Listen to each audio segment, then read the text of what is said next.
First thing we're going to do is learn how to calculate perimeter and area of a figure. I'm hoping that you have some place to keep your notes. So all of the notes that I make, I will save them as a PDF.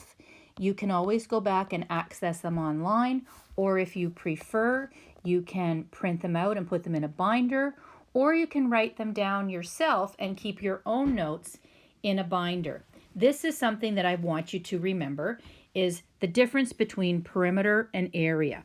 Perimeter is the distance around the outside. So if I have a shape, let me just draw a shape here, the distance around the outside, you add that up, that's the perimeter.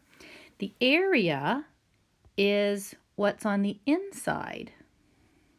So area is inside, perimeter is the outside. It's really important in math that you show your steps to your solution neatly and organized.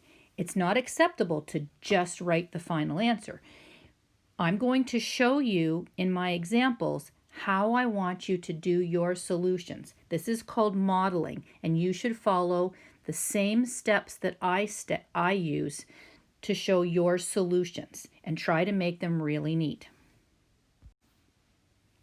For example number 1, we're going to find the perimeter and the area of a rectangle.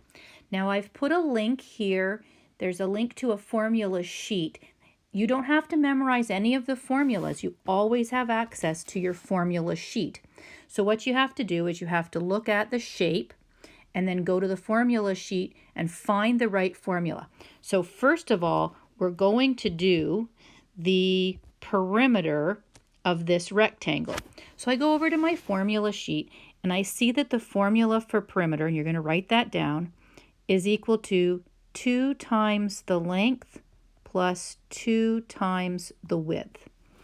My next step is to substitute in my values for the length and the width. So I am going to, it doesn't matter which one's which, I'm going to say that the 5 is the length. So I substitute that in, and then I put in the 3 for the width.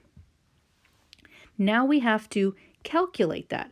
So I get out my calculator, and we have to do order of operations. So we have to do the multiply first. Remember, BEDMAS, brackets, and then exponents, and then division and multiplication in the order they occur. And then we do adding and subtracting last. 2 times 5 is 10, plus 2 times 3 is 6. And then I add those together and I get 16. And I have to put down the units. Because we're just measuring around the outside, we are adding up a length, which is really one dimension. And that's why this is just centimeters. No squared, no cubed. It's just centimeters. So that answer is all done. Now we're going to go on to the area. Now you can always pause my videos, rewind, and listen to it again. They're always accessible, so if you miss something, don't worry, or if you think I'm going too fast, let me know. I'll slow things down. The area formula I see is length times width. Now when I put my two letters together, that means multiply. And then I'm going to substitute in my values. My values are 5, and I'm multiplying that by 3.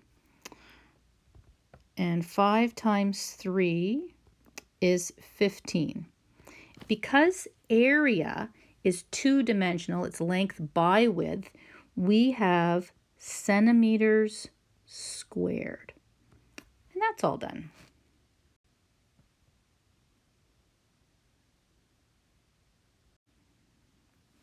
Now we're going to look at a circle. And I left a blank here because we're not going to figure out the perimeter of the circle. We have a different word for the perimeter of a circle, and that word is the circumference.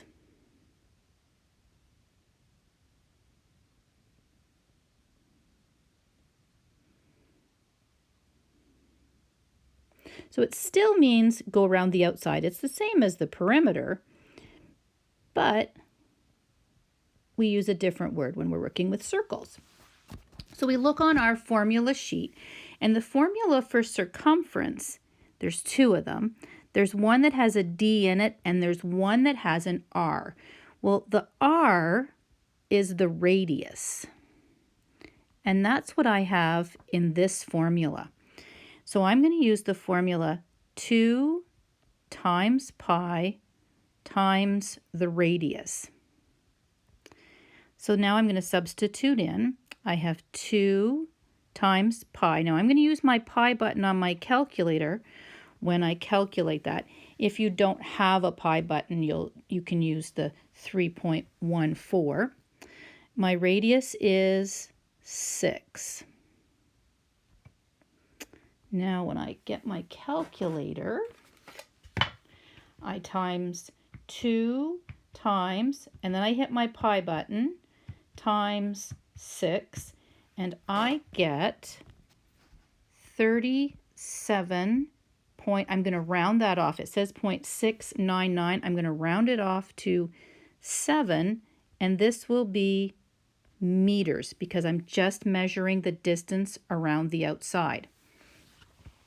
While we're here, let's talk about the diameter. We don't need it for this question, but we need to know that the diameter is the distance all the way across a circle. So the diameter for this circle would be 12. You have to know how to get between diameter and radius. And I'm sure you remember that from grade 7 and 8. Now we're going to go on and do the area.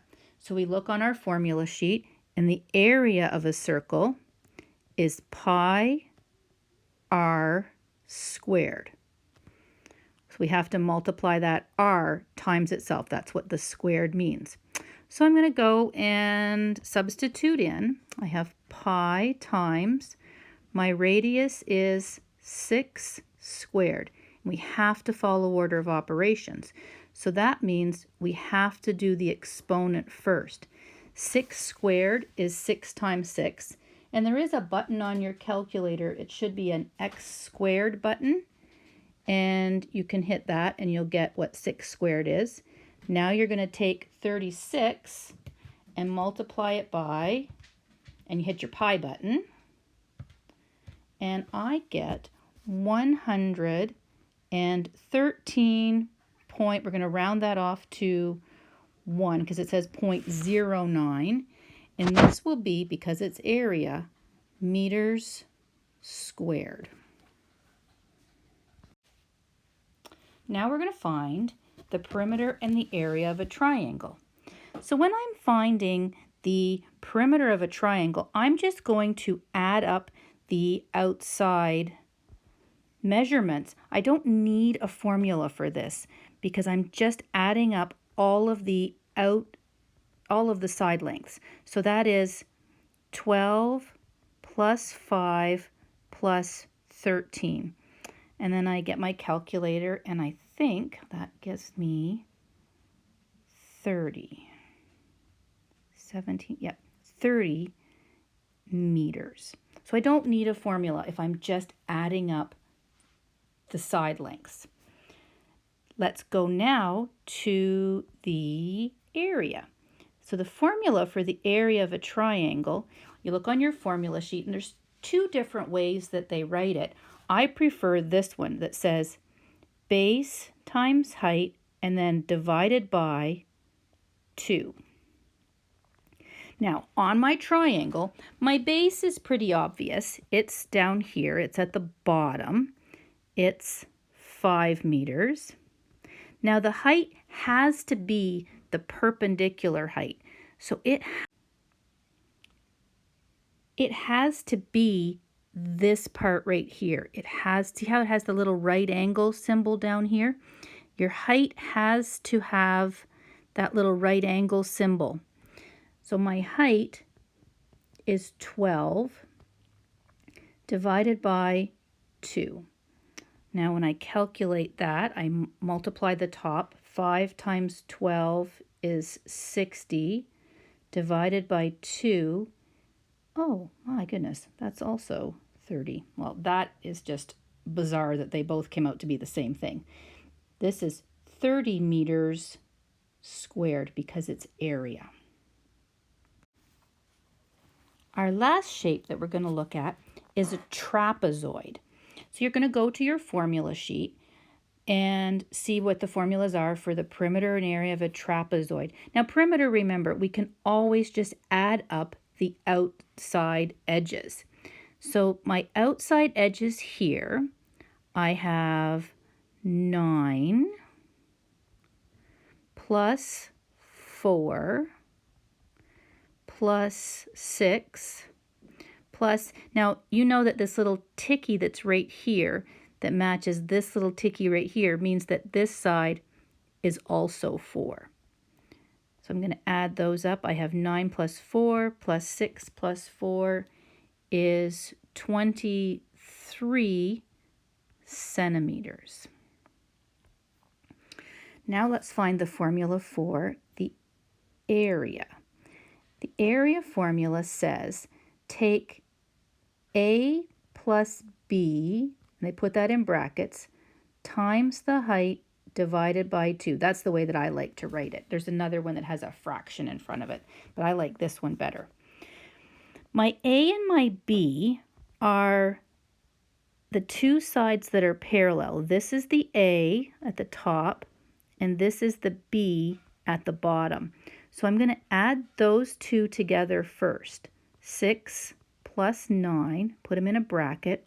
And then I have to, this H has to be the perpendicular height.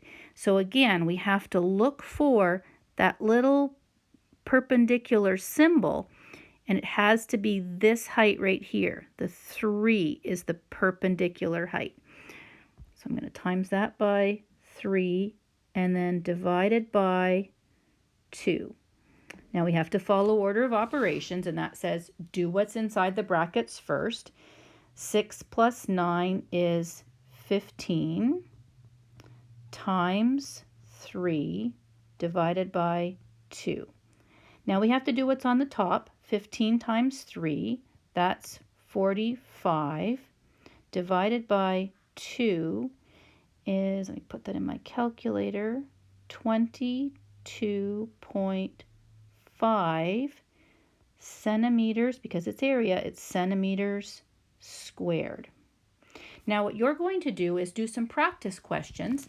Do the practice questions, and I will have a page of solutions, and your job is to look at your answers and make sure that your answers are right. And that's how you learn, and you by checking your answers after you've done your questions, and then if you aren't getting them right, you have to let me know so that I can help you.